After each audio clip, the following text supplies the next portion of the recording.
हाँ स्टूडेंट्स, आज हम पढ़ने वाले हैं जो अपना मानव में जनन का जो टॉपिक चल रहा था वो था भ्रूण का विकास। तो जो निषेचन था अपना वो निषेचन हो गया था। उसके बाद में मोरूला का निर्माण अपन ने पढ़ा। उसके बाद में अपन ने कोरक पुट्टी का निर्माण, अर्थात जो भ्रूण जो था वो कहाँ पहुँच गया, गर्भाशय के अंदर। और गर्भाशय के अंदर जाकर अब उसका क्या होगा, रोपण होगा। क्या होगा, रोपण की प्रक्रिया होगी। तो नेक्स्ट जो टॉपिक है अपना वो है रोपण, इम्प्लांटेशन।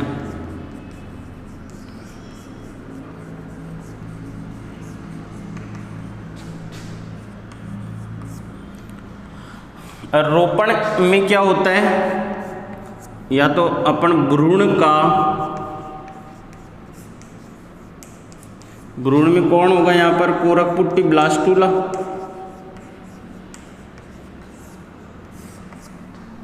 भ्रूण का गर्भाशय की भित्ति से चिपकना क्या कहलाएगा, रोपण। रोपण कहलाता।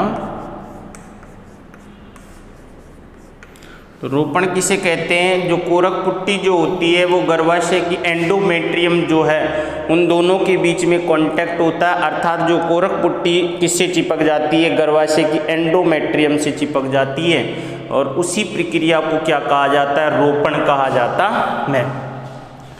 तो जैसे मान लो सपोज करते हैं ये क्या है, गर्भाशय की एंडोमेट्रियम। और गर्भाशय की एंडोमेट्रियम में यहाँ पर ये जो है ये कौन रहेगा, भ्रूण।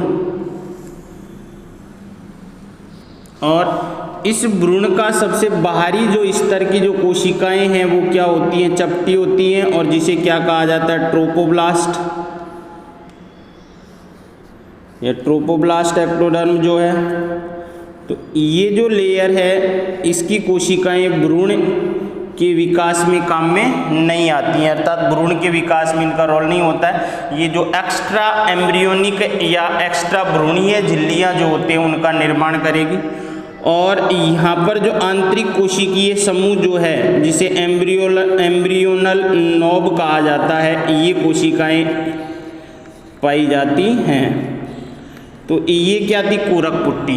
क्या है ये, कोरक पुट्टी। अब सबसे पहले तो यहाँ पर जो है ये जो कोशिकाएं हैं, अर्थात जिधर ये एम्ब्रियोनल नोब की कोशिकाएं इससे सटकर जो कोशिकाएं पाई जाती है, इन कोशिकाओं को क्या कहा जाता है, राउबर्स सेल कहा जाता है। ये कोशिकाएं कौन सी कोशिकाएं कहलाती है, राउबर्स कोशिकाएं। तो इन्हें क्या कहा जाता है, राउबर्स कोशिकाएं कहा जाता है। और अब देखो यहाँ पर जैसे ये भ्रूण गर्भाशय की एंडोमेट्रियम से चिपकता है, चिपक इसी के साथ गर्भाशय के अंदर जो है जो रक्त कोशिकाएं पाई जाती हैं। ये मान लो ये पूरा गर्भाशय का एंडोमेट्रियम होगा। यहाँ पर जो रक्त कोशिकाएं पाई जाती है इनमें क्या होता है, रक्त का प्रवाह क्या हो जाता है, बढ़ जाता है। और साथ में ही यहाँ पर क्या पाई जाती है, फाइब्रोब्लास्ट पाए जाते हैं। तो जैसे मान लो ये फाइब्रोब्लास्ट है, तो ये क्या है, फाइब्रोब्लास्ट। और ये फाइब्रोब्लास्ट जो है धीरे धीरे ग्लाइकोजन जो है उस ग्लाइकोजन का स्टोर करते हैं और इनका आकार क्या हो जाता है, बड़ा हो जाता है। क्यों, क्योंकि ये जो है गर्भाशय की एंडोमेट्रियम से जो प्रारंभिक अवस्था में जो भ्रूण को पोषण प्रदान होगा, अर्थात भ्रूण को पोषण कहाँ से प्रदान होगा, यहीं से होगा, मातृत्व तक जो है उनसे। तो ये क्या है, इसके अंदर ग्लाइकोजन भरा हुआ है, ग्लाइकोजन है ना। तो और ये ब्लड जो रक्त वाहिनियां हैं, ये क्या है, रक्त वाहिनियां, रक्त वाहिनियां। और इन रक्त वाहिनियों में रक्त का प्रवाह क्या हो जाता है, बढ़ जाता है। उसके बाद में अब यहाँ पर क्या होगा कि जो जैसे गर्भाशय की एंडोमेट्रियम चिपकती है, गर्भाशय की एंडोमेट्रियम जो भ्रूण की जो बाह्य स्तर ट्रोपोब्लास्ट ये कोशिकाएं, अब यहाँ पर क्या होता है, धीरे धीरे इन कोशिकाओं से यहाँ पर क्या उत्पन्न हो जाते हैं, कोरियोनिक विलाई, इस तरीके से संरचना क्या हो जाती है, उत्पन्न होती है। तो यहाँ पर ये जो संरचना उत्पन्न होगी, ये भ्रूण मात्रात्व तक गर्भाशय के एंडोमेट्रियम, और गर्भाशय के एंडोमेट्रियम भी क्या हो जाती है यहाँ पर धीरे धीरे। तो उसके बाद में यहाँ पर जो ये कोशिकाएं जो होती हैं, और रोबर्स कोशिकाएं जिन्हें कहा जाता है, इन रोबर्स कोशिकाओं से यहाँ से क्या उत्पन्न होंगी, कोरियोनिक विलाई उत्पन्न होते हैं। इस तरीके से क्या उत्पन्न होंगे, और ये कोरियोनिक विलाई जो है वो लाइटिक प्रक्रिया या मैकेनिकल प्रक्रिया के द्वारा कहाँ धस जाते हैं, ये गर्भाशय की एंडोमेट्रियम में धस जाते हैं। और यहाँ पर ये जो होगा ये क्या होगा, एम्ब्रियोनल नॉब। तो यहाँ पर एसिमेट्री अर्थात इरेगुलर रूप से कोशिकाओं की व्यवस्था है, और ये जो है ये सारा क्या होगा, ट्रोपोब्लास्ट। ये कोशिकाएं क्या कहलाएंगी, ट्रोपोब्लास्ट।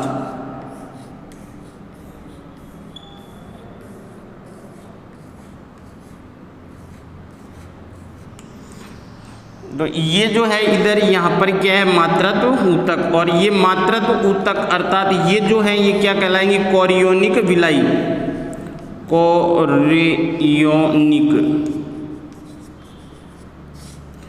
विलाई। और ये कोरियोनिक विलाई वो जो पोर्शन है ये तो किसका है, भ्रूणवाह का ऊतक है। और जो ये जो भाग है ये क्या है, गर्भाशय की एंडोमेट्रियम। ये क्या है, गर्भाशय की एंडोमेट्रियम। और इस गर्भाशय के एंडोमेट्रियम में धीरे धीरे ये कोरियोनिक विलाई जो होते हैं वो लाइटिक अपघटनकारी क्रिया और जो मैकेनिकल अर्थात दबाव के कारण ये क्या कर देती है, जैसे जैसे ये क्या करती है, वृद्धि करती है, वैसे वैसे अंदर धसती जाती हैं। और गर्भाशय की एंडोमेट्रियम धीरे धीरे ये जो है ये भ्रूण को क्या कर लेती है, अपने चारों तरफ से घेर लेती है। इस तरीके से ये भ्रूण को पूर्णतः गर्भाशय की एंडोमेट्रियम ढक लेती है।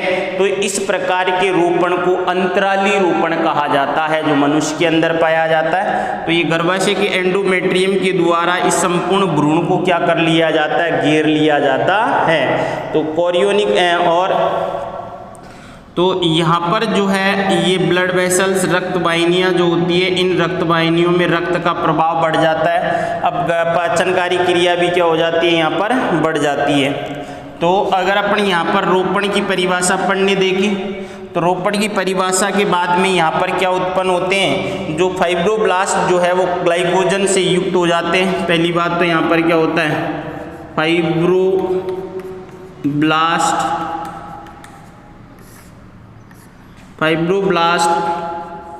ग्लाइकोजन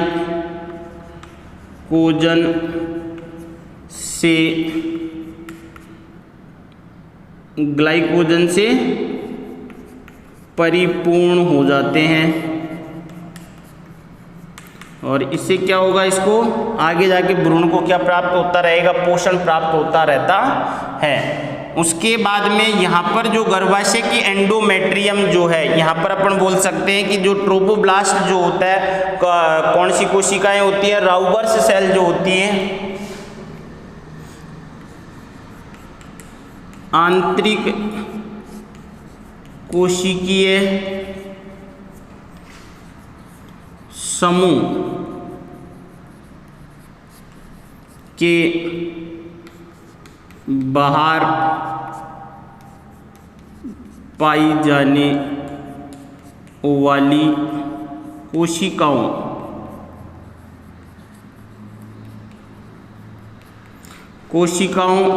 या अपन बोल सकते हैं राउबर्स सेल, राउबर्स कोशिकाओं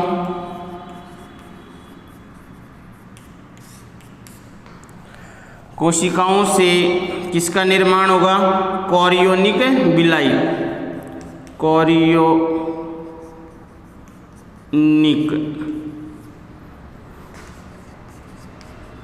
विलाई का निर्माण होता है, जो गर्भाशय के एंडोमेट्रियम में लाइटिक तथा मैकेनिकल बोल सकते हैं अपन,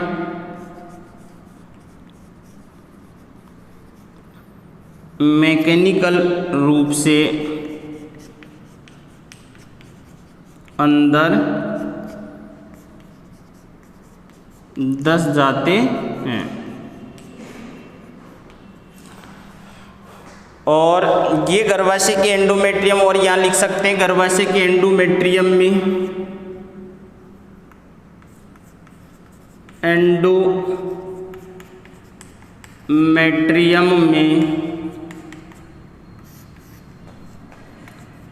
रक्त कोशिकाओं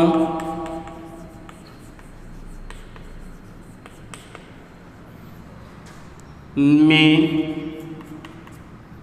परमेबिलिटी बढ़ जाती है ना। रक्त कोशिकाओं में रक्त का परिवहन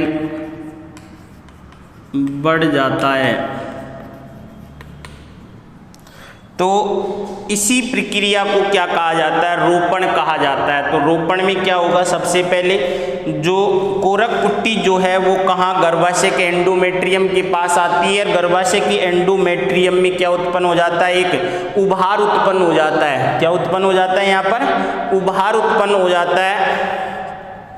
और इस उभार, ये उभार धीरे धीरे धीरे करके संपूर्ण किसको, और जैसे ही यहाँ पर उभार उत्पन्न हुआ तो यहाँ पर जो रक्त कोशिकाएं जो हैं उनमें रक्त का परिवहन बढ़ जाता है। फाइब्रोब्लास्ट जो है वो ग्लाइकोजन युक्त हो जाते हैं क्योंकि पोषण प्राप्त होगा भ्रूण को।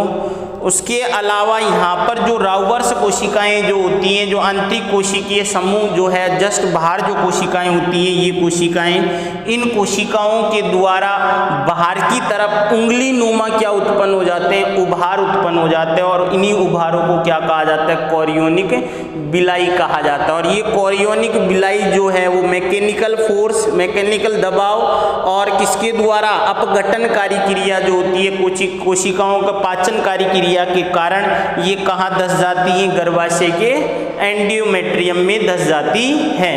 तो इस तरीके से एक संबंध का निर्माण होगा यहाँ पर, और इसी प्रक्रिया को क्या कहा जाता है? रोपण या इम्प्लांटेशन कहा जाता है। क्लियर? तो ये था इम्प्लांटेशन। अब नेक्स्ट जो प्रक्रिया रहेगी अपनी वो रहेगी कौन सी? गैस्ट्रुला का निर्माण, अर्थात जो अंगों का जो सबसे पहले यहाँ पर किसका निर्माण होगा? तो नेक्स्ट स्टेप अगर इसी में अपन देखें, इसी को आगे बढ़ा देते हैं, तो वो है नेक्स्ट अगर देखते हैं तो किसका निर्माण? गैस्ट्रुलेशन। क्या हो जाएगा यहाँ पर?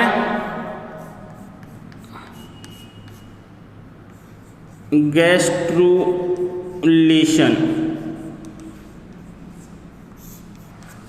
जिसमें किसका निर्माण होगा? जो 3 जनन स्तर होते हैं, मीजोडर्म सबसे पहले जो बनता है वो एंडोडर्म बनता है, फिर मीजोडर्म बनता है, और सबसे बाद में जो स्तर बनता है वो बनता है एक्टोडर्म। तो गैस्ट्रुलेशन किसे कहते हैं? ब्लास्टुला से किसका निर्माण? गैस्ट्रुला का। तो यहाँ पर ब्लास्टुला से किसका निर्माण होगा? गैस्ट्रुला। और गैस्ट्रुला में क्या होगा? 3 जर्म लेयर, अर्थात 3 जनन स्तरों का क्या होता है यहाँ पर? 3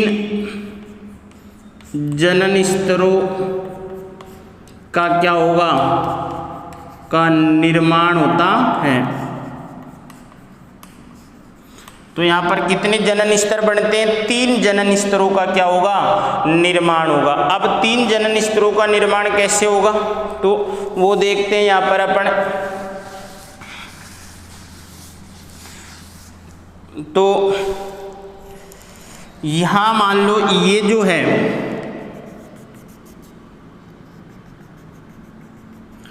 अब देखो ये तो कौन सी कोशिकाएं हो जाएगी, ट्रोपोब्लास्ट कोशिकाएं, बाहरी जनन जो जिसका निर्माण होगा। और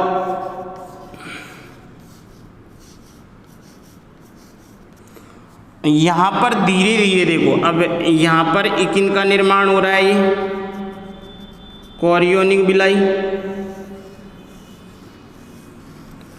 अब यहाँ पर क्या होगा, धीरे धीरे जो ये कोशिकाएं जो है, इन कोशिकाओं का क्या होगा, विलोप होगा। और यहाँ पर ये जो कोशिकाएं जो हैं इरेगुलर रूप से व्यवस्थित हैं, असंगठित कोशिकाओं का क्या है, ये समूह है। इसे आंतरिक कोशिकीय समूह या एम्ब्रियोनल नॉब कहा जाता है। तो ये जो है वो क्या होते हैं, सिस्टेमेटिक रूप से क्या हो जाते हैं, व्यवस्थित हो जाते हैं। तो अपन इसको बनाते हैं ऐसे।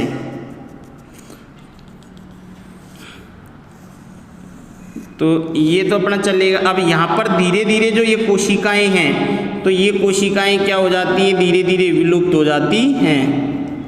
कौन सी कोशिकाएं, राउबर्स कोशिकाएं जो हैं वो धीरे धीरे क्या हो जाएगी, यहाँ पर विलुप्त हो जाती हैं। और ये जो है ये क्या हो जाएगा, माइक्रोविलाई, जो किस रूप में है यहाँ पर, कोरियोनिक विलाई के रूप में। और इसके नीचे जो कोशिकाएं हैं वो किस रूप में, सिस्टेमेटिक रूप से क्या हो जाती है, यहाँ पर जमा हो जाती हैं इस तरीके से।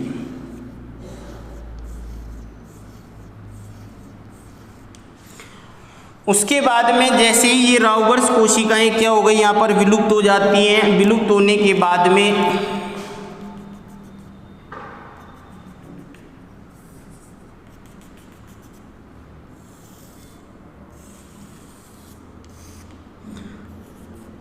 ये जैसे विलुप्त हो जाती है, ये जो है एक लेयर के रूप में यहाँ पर क्या हो जाएगी, जमा हो जाती हैं इस तरीके से।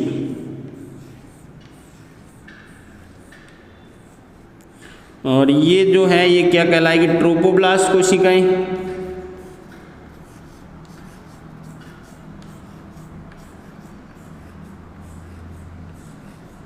अब देखो, अब इसमें समसूत्री विभाजन होगा इन कोशिकाओं में, और विभाजन होने से यहाँ पर क्या बन जाते हैं, दो लेयर, अर्थात एक जो है बड़ी कोशिकाएं बनती है और नीचे जो है वो कौन सी कोशिकाएं बनती है, छोटी कोशिकाएं बनती हैं। तो इनमें क्या हो जाता है, विभाजन होगा, और विभाजन होने से ऊपर की तरफ जो कोशिकाएं होते हैं ये तो बनती है बड़ी कोशिकाएं,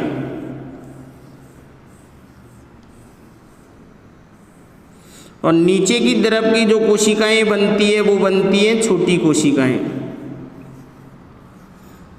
कौन सी कोशिकाएं बनती है, छोटी कोशिकाएं बनती है। जो ऊपर की तरफ जो कोशिकाएं बनी है ये तो कहलाती है एपीब्लास्ट कोशिकाएं।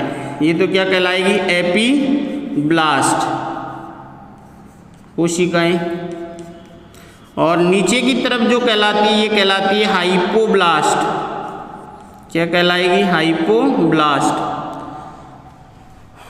और ये जो है ये इसी तरीके से रहेगा यहाँ पर। ये तो अब क्या होगा, ये जो है हाइपोब्लास्ट जो है ये भ्रूण निर्माण में भाग नहीं लेगी, ये धीरे धीरे क्या हो जाती है, नष्ट हो जाती है। नष्ट हो जाने के बाद में फिर यहाँ पर क्या होता है, एक विभाजन होता है एपीब्लास्ट कोशिकाओं में। और एपीब्लास्ट कोशिकाओं में विभाजन होने से यहाँ पर जो है एक तो ये लेयर बन जाएगी यहाँ पर,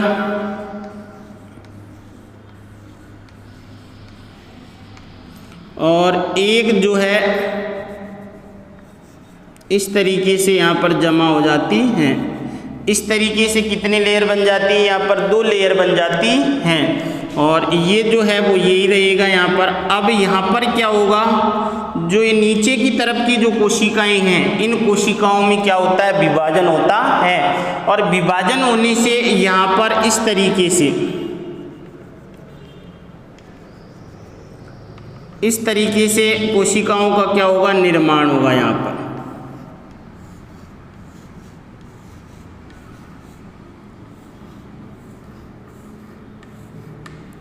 और ये जो है ये तो चपटी कोशिकाएं हैं ही, जो ट्रोपोब्लास्ट कोशिकाएं हैं। और ये जो जनन स्तर बना है ऊपर, ये जो है ऊपर की तरफ ये कोशिकाएं जो है ये तो किसका, प्रिमिटिव गट का निर्माण करेगी। प्रिमिटिव जीव गट का क्या कर देती है, निर्माण। और नीचे की तरफ की जो कोशिकाएं हैं, ये नीचे की तरफ की कोशिकाएं ये निर्माण करती है यॉर्क सैक का, यॉर्क सैक। और ये जो जनन स्तर जो है, ये जनन स्तर क्या कहलाएगा, यही क्या कहलाता है, एंडोडर्म। एंडोडर्म यही क्या कहलाएगा, एंडोडर्म कहलाता है। इस तरीके से ये सबसे पहला जनन स्तर जो है वो कौन सा, एंडोडर्म का निर्माण, एंडोडर्म का निर्माण या फॉर्मेशन ऑफ एंडोडर्म। तो यहाँ पर किसका निर्माण हुआ, एंडोडर्म। तो पहला जनन स्तर जो बनता है, सबसे पहला जनन स्तर कौन सा बनेगा, यहाँ पर एंडोडर्म का निर्माण होता है। भ्रूण में पहला जनन स्तर एंडोडर्म का क्या होगा, निर्माण होता है। तो सबसे पहला जनन स्तर जो है जिसका निर्माण होगा उसे क्या कहेंगे, एंडोडर्म कहा जाता है। उसके बाद में अगर अपन देखते हैं यहाँ पर, तो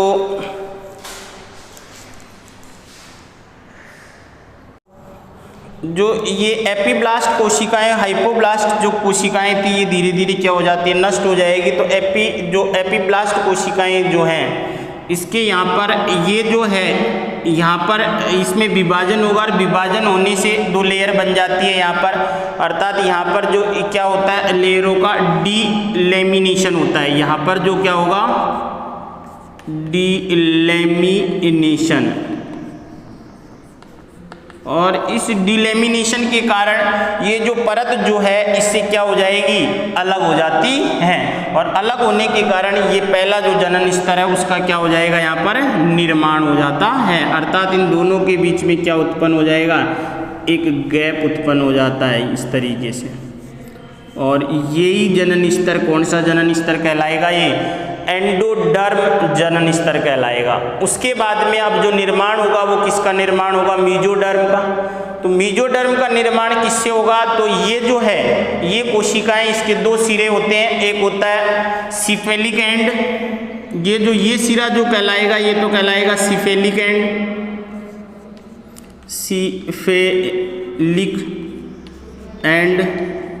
और ये जो सिरा है ये कहलाएगा कॉडल एंड, कॉडल एंड। अब आगे क्या होगा कि जो इन दोनों के बीच में जो जगह उत्पन्न होगी, अर्थात यहाँ पर अगर अपन और देखते हैं तो मैं इसको मिटा देता हूँ यहाँ पर।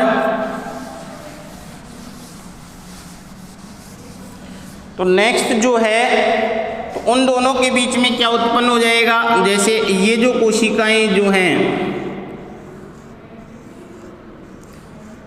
जो एपीब्लास्ट कोशिकाएं जो हैं, इन्हीं कोशिका ये बाहर का जनन स्तर ट्रोपोब्लास्ट,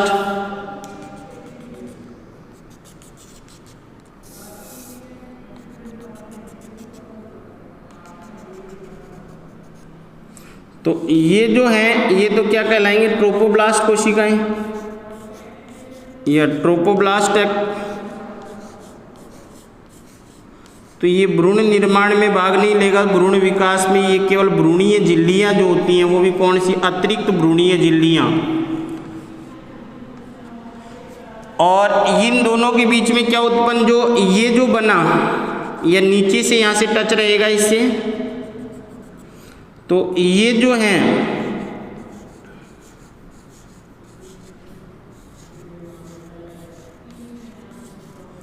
ये कौन सा जनन स्तर है, एंडोडर्म।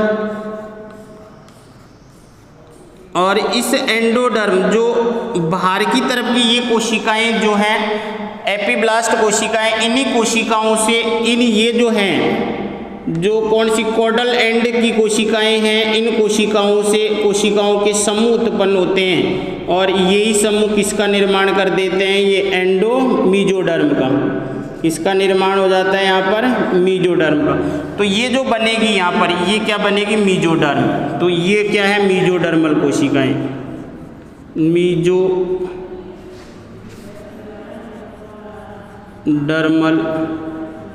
कोशिकाएं। और इसी से किसका निर्माण होता है, मीजोडर्म का। तो किसका निर्माण होगा, मीजोडर्म। तो दूसरे नंबर पे जो कोशिका जनन स्तर बनता है वो बनता है मीजोडर्म। और तीसरे नंबर पे जो बनेगा वो बनेगा एक्टोडर्म। क्या बनेगा वो, तो एक्टोडर्म में क्या होगा यहाँ पर, अगर आगे अपन इसको देखते हैं,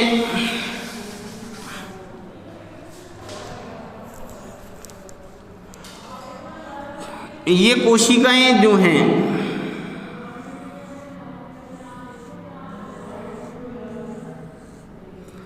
अब देखो यहाँ पर, ये तो बाहर का जनन स्तर है, इससे अंदर की तरफ इन्हीं कोशिकाओं से, ये बाहर का तो मैं बना देता हूं,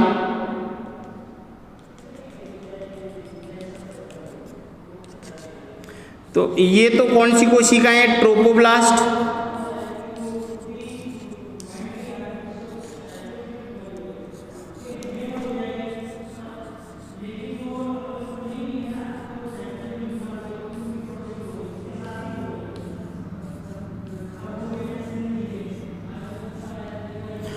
और ये कौन सी कोशिकाएं होगी, चौक लेते हैं दूसरा। तो यहां पर ये जो कोशिकाएं बनी, ये कौन सी कोशिकाएं हैं, मीजोडर्मल एंडोडर्मल कोशिकाएं या एंडोडर्मल जनन स्तर जो है।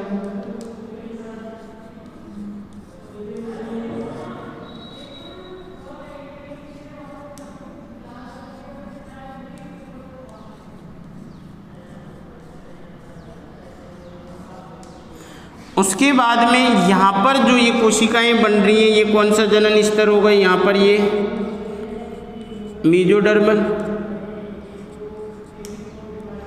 और अब देखो इसके विभाजन से दोनों तरफ, यहाँ पर इसके नीचे विभाजन होने से ये कोशिकाएं बाहर की इधर ग्रोथ करती हुई, वृद्धि करती हुई किसका निर्माण करती हैं, यहाँ पर एक्टोडर्म का। सबसे बाहरी जो जनन स्तर होगा एक्टोडर्म का क्या करेगी, निर्माण।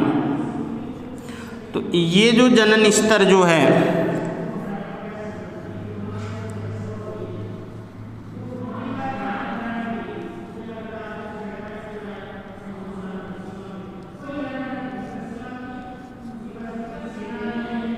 ये जो जनन स्तर है ये कौन सा है, एक्टोडर्म।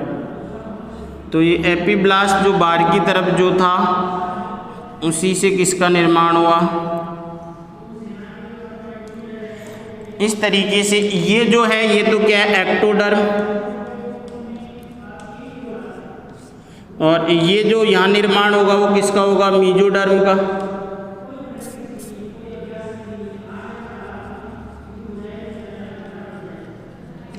और ये जो होगा ये किसका होगा, एंडोडर्म का।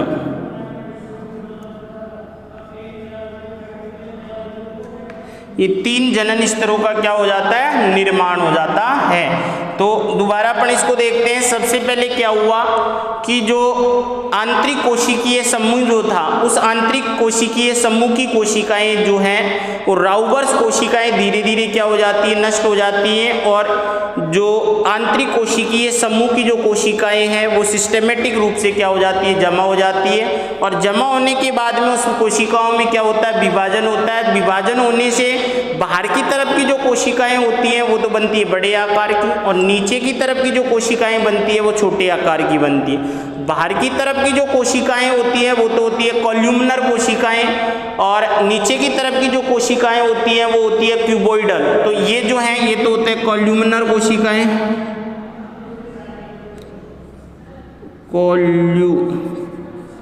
कॉल्यूमनर। कॉलमनर कोशिकाएं हैं, और ये जो होते हैं ये होती है क्यूबॉइडल।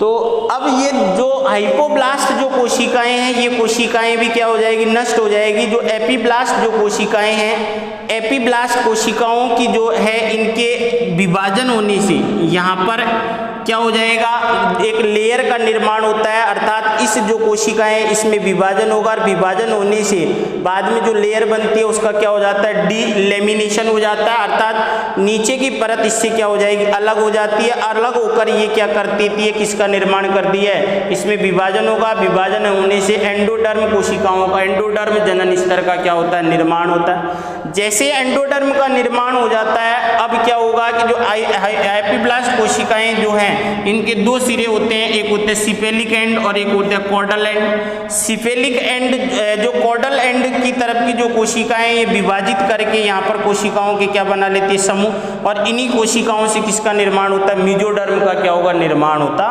है। उसके बाद में जैसे मेसोडर्म का निर्माण हो जाता है, अब होता है किसका निर्माण, जो ये एपीब्लास्ट के दोनों सिरे की जो कोशिकाएं हैं वो क्या कर देती है, विभाजन करती है, और ट्रोपोब्लास्ट के नीचे की तरफ एक जनन स्तर का निर्माण करती है, जिसे क्या कहा जाता है, एक्टोडर्म कहा जाता है।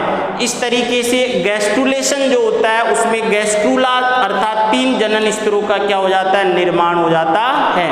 और यहाँ पर सब में ही ये क्या होगी, यहाँ पर कोरियोनिक विलाई होंगे नहीं होंगे, इस तरीके से ये तो सब में ही है। तो ये सब में क्या होंगे, यहाँ पर जो